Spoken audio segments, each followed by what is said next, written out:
तो कैसे आप सभी, मैं प्रीति आप सभी का स्वागत करती हूँ आपके अपने YouTube चैनल स्टडी पॉइंट पे। आई होप कि आप अपना और अपनी फैमिली का अच्छे से ध्यान रखते होंगे।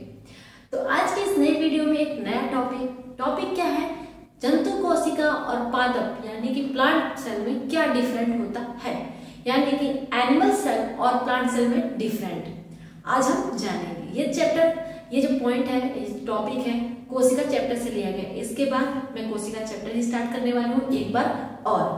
तो चलिए समझते हैं इस बात को कि आखिरकार जो पादप कोशिका होती है और जो जंतु कोशिका होती है वो क्या होती है। सबसे पहले आप सबको इन सभी चीजों से जानने से पहले बस थोड़ा सा समझ लीजिए कि कोशिका क्या होती है ना। तो कोशिका यानी कि सेल जो हमारे पूरी बॉडी का निर्माण करती है, चाहे वो पादप हो चाहे वो जंतु हो, यानी कि या तो प्लांट हो या तो एनिमल हो। कोशिकाओं से मिलकर सभी की बॉडी क्या होती है, बनी हुई होती है। छोटी छोटी कोशिकाएं आपस में मिलकर टिश्यू बनाती है। टिश्यू यानी कि ऊतक आपस में मिलकर ऑर्गन बनाता है, अंग बनाता है और पूरी बॉडी का निर्माण होता है। तो देखते हो बताऊंगी आपको कि जंतु कोशिका में और पादप कोशिका में अंतर क्या होता है। बाकी जो भी डिटेल होंगी कोशिका से रिलेटेड कल से स्टार्ट किया जाएगा। जी हाँ, कल से मैं कोशिका चैप्टर ही पढ़ाने वाली हूँ, तो आपको उस चैप्टर में छोटी सी छोटी और बड़ी सी बड़ी बातें मैं आपको समझाने वाली हूँ। तो सबसे पहले बात करती हूँ पादप कोशिका में क्या लिखा गया है। पादप कोशिका में पहला लिखा गया पॉइंट, आकार में बड़ा। जी हाँ, पादप कोशिकाओं की जो संख्या होती है वो कम संख्या में होती है, इसलिए उनका आकार जो होता है, उनकी कोशिकाओं का आकार जो होता है वो कैसा होता है, बड़ा होता है। पादप का अर्थ होता है पौधा, क्या होता है, पौधे से लिया गया है, प्लांट, ठीक है, पौधा जो क्या करता है, पादप कोशिकाओं में जो कोशिका होती हैं उनकी आकार कैसी होती है, बड़ी होती है। लेकिन यही एनिमल कोशिका यानी कि जंतु कोशिका में अगर मैं बात करूं तो इनकी संख्या छोटी छोटी होती है। ओके, दूसरा पॉइंट बहुत ही इंपॉर्टेंट, लवक।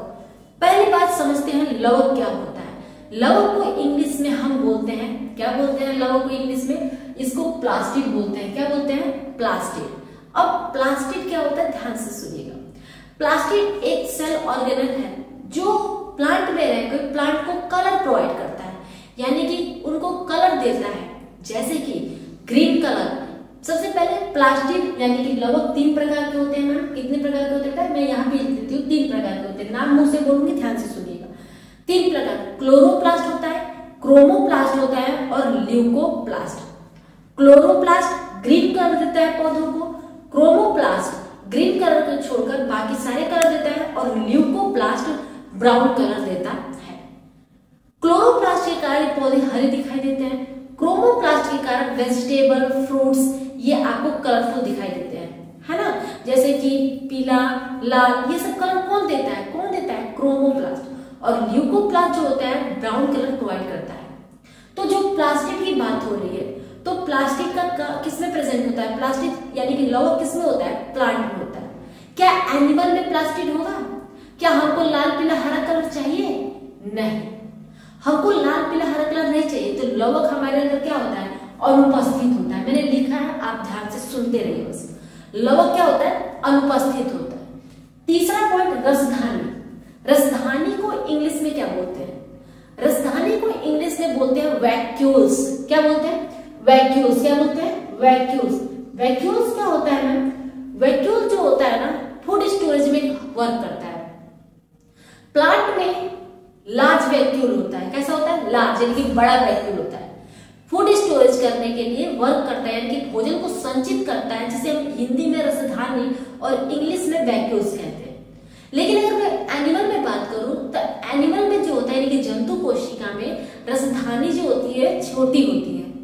छोटी क्यों होती है, बड़ी क्यों होती है, इसको नेक्स्ट पॉइंट में आपको मैं बताने वाली हूँ, ठीक है। तो रसधानियां जो होती है बड़ी बड़ी होती हैं, किसमें बड़ी होती है, पादप कोशिकाओं में, और छोटी किसमें होती है, जंतु कोशिका में। गोल्जी बॉडी, देखिए गोल्जी बॉडी सेल ऑर्गेनल है, कोशिकांग है, वो पौधों में भी पाया जाता है और जंतुओं में भी पाया जाता है। लेकिन गोल्जी बॉडी का जो नाम होता है ना, गोल्जी बॉडी ना कह के डिक्टियोसोम कहते हैं, किसमें, पादप कोशिकाओं में। क्या कहते हैं, डिक्टियोसोम। याद रखना है आपको ये याद रखना है कि क्या गोल्जी बॉडी प्लांट कोशिका में होती है, बिल्कुल होती है, लेकिन नाम क्या होता है, डिक्टियोसोम। नाम क्या होता है, डिक्टियोसोम।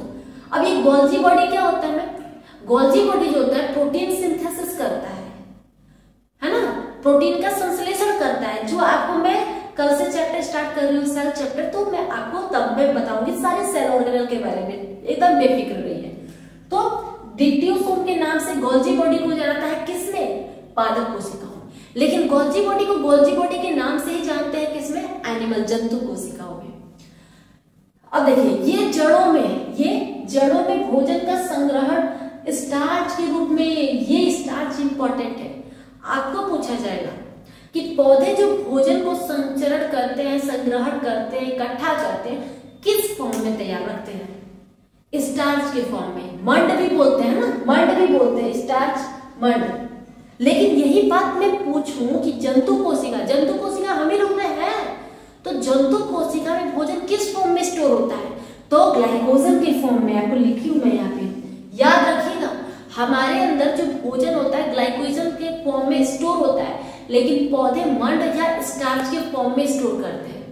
याद रखना कहाँ पे ये स्टोर हो रहा है, जड़ों में। और ग्लाइकोजन कहाँ स्टोर होता है, यकृत में। लिखा है मैंने, यकृत में भोजन का संग्रहण। ये स्वपोषी होते हैं, नाम तो सुने होंगे स्वपोषी, जिसे इंग्लिश में ऑटोट्रॉफ बोलते हैं, ऑटोट्रॉफ है ना, ऑटोट्रॉफ। और जो एनिमल होते हैं वो हेटेरोट्रॉफ, परपोषी, हेटेरोट्रॉफ। स्वपोषी क्या होते हैं, जो अपना भोजन स्वयं बनाते हैं, वो स्वपोषी होते हैं। तो पौधे अपना भोजन स्वयं बनाते हैं। कैसे, फोटोसिंथेसिस की प्रक्रिया के माध्यम से। लेकिन जो एनिमल होते हैं, हम अपना भोजन स्वयं बनाते हैं? अब कुछ सोचेंगे, हाँ बिल्कुल बनाते हैं। अरे हम डिपेंड होते हैं पौधों पे, जंतुओं पे। अगर गेहूं का पौधा ना निकला तो हमको क्या रोटी मिलेगा? नहीं। अगर कोई मांस खाने वाला है तो उसको जंतु ना मिले तो क्या मिलेगा उसको कहीं से? नहीं। तो हम अपने भोजन के लिए पौधे और जंतुओं पे आश्रय होते हैं, इसलिए हम परपोषी होते हैं, हेटेरोट्रॉफ्स होते हैं। लेकिन जो प्लांट होते हैं वो किसी का इंतजार थोड़ी करते हैं, वो सनलाइट के माध्यम से अपना भोजन बना लेते हैं खुद ही, तो वो ऑटोट्रॉफ्स होते हैं। इनका केंद्रक किनारे होता है। अगर मैं बात करूं पादप कोशिका में जो केंद्रक होता है वो किनारे होता है। क्यों? क्योंकि यहाँ पे आप पढ़े हो कि रसधानियां यानी कि वैक्यूल्स बड़ी होती है, तो पूरे सेल में वैक्यूल्स बड़ा हो जाता है, जिसके कारण जो केंद्रक होता है वो किनारे चला जाता है। एनिमल में बात करूं तो इसके केंद्रक सेंटर में होते हैं, क्योंकि इनके वैक्यूल्स, इनकी रसधानियां छोटी छोटी होती है ना। तो पूरा पॉइंट समझ में आया? एक पॉइंट अच्छे तरीके से आपको समझाया गया। आई होप कि आपको समझ में आया ही होगा। ठीक है, तो कल से हम लोग स्टार्ट करने वाले हैं सेल चैप्टर को और जानेंगे बारीकी से बारीकी हर एक चीज को। ठीक है, तो ये वीडियो कैसी लगी? अच्छी लगी होगी तो वीडियो को लाइक कीजिएगा, कमेंट, चैनल को सब्सक्राइब कीजिएगा, नए होंगे तो। मिलते हैं नेक्स्ट वीडियो सेल चैप्टर के साथ। तब तक के लिए बाय बाय, टाटा।